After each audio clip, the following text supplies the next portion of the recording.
सबसे पहले आप इस क्लिप को देखिए। इसी के साथ साथ वित्त मंत्री जी को याद दिलाना चाहूंगा कि एसटीटी का जेनेसिस क्या है, एसटीटी का जन्म कब हुआ। एसटीटी हमारे senior colleague mister P Chidambaram जब फाइनेंस मिनिस्टर थे तो उन्होंने इंट्रोड्यूस किया, and it was introduce to replace long term capital gain tax on equities. जब long term capital gain on equities zero था तब एसटीटी को लाया गया कि वे एक सिंपल अपफ्रंट लेवी होगी ट्रेड्स पर regardless of profit and loss. लेकिन अब सरकार ने long term capital gain tax भी लगा दिया, एसटीटी भी लगा दिया। इस क्लिप में राघव चड्ढा जी दो टर्म्स का यूज कर रहे हैं, सबसे पहली एसटीटी और दूसरा एलटीसीजी।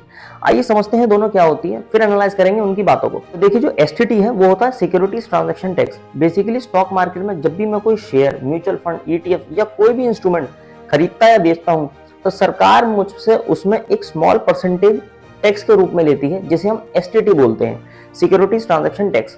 अब आते हैं एलटीसीजी कि जी एलटीसीजी क्या होता है। बेसिकली मैंने कुछ शेयर्स खरीदे और उन शेयर्स को मैंने 1 साल तक होल्ड करने के बाद बेचा, तो उन शेयर्स पर अगर मुझे कुछ प्रॉफिट हुआ है तो उन प्रॉफिट पर सरकार मुझसे कुछ परसेंटेज एज एन टैक्स के रूप में लेती है, जिसे हम एलटीसीजी बोलते हैं, long term capital gain tax.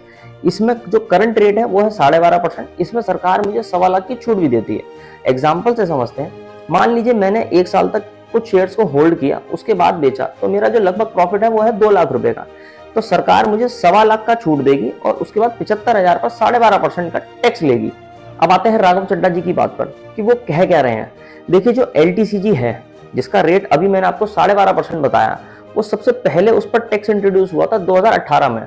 इसका मतलब यह है कि 2018 से पहले अगर मैंने कोई शेयर्स खरीदे और उनको 1 साल तक होल्ड करने के बाद बेचा तो उस पर टैक्स रेट 0 था। बेसिकली उस पर कोई भी टैक्स नहीं लगता था। राघव चड्ढा जी का कहना है कि जब एसटीटी इंट्रोड्यूस हुआ था, बेसिकली पी चिदम्बरम जी ने 2004 में जब एसटीटी इंट्रोड्यूस किया था, तब उन्होंने उसे यही कह के इंट्रोड्यूस किया था कि एलटीसीजी 0 है, इसलिए हम एसटीटी को इंट्रोड्यूस कर रहे हैं। तो आज की डेट में अगर हम देखें तो हम एसटीटी भी दे रहे हैं और एलटीसीजी भी दे रहे हैं। तो राघव चड्ढा जी का कहना है कि जहां हम दोनों चीजों को दे रहे हैं तो हमें एलटीसीजी को 0 कर देना चाहिए।